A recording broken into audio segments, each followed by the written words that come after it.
Մեկ էլ լսում ես, որ բողոքում են տաքսուվարորդները։ Ինչի՞ց են բողոքում տաքսուվարորդները։ Ասում են մեզ է ներգրավեք առողջության ապահովագրության համակարգ։ Սրանից ավելի լավ գնահատական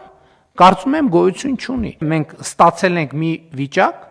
երբ որ առողջական պրոբլեմ ունեցող մարդու մահճակալի կողքը հարազատի կարգավիճակով նստած է իր պետությունը։ Սա բացառիկ դեպք է, երբ որ մարդը հիվանդ է, իր կողքը կա մի աթոռ, որին նստած է իրան ամենահարազատ մարդը։ Առողջության ապահովագրության համակարգը այդ աթոռը դրել է կամ երկրորդ աթոռն է դրել առողջական խնդիր ունեցող մարդու կողքին եւ այդ աթոռին նստած է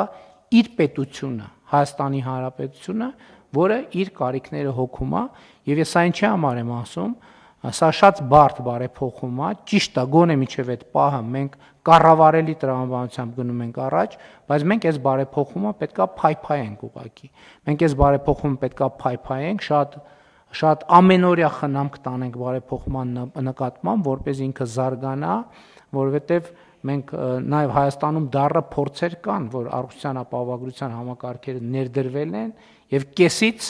չեղարկվել են։ Իհարկե, այս դեպքում մենք վստահ ենք, որ դա տեղի չի ունենա, բայց նաև կարևոր է, որ մենք այս փուլից սկսած որակի ոչ թե անկում ունենանք, այլ շարունակական բարձրացում ունենանք։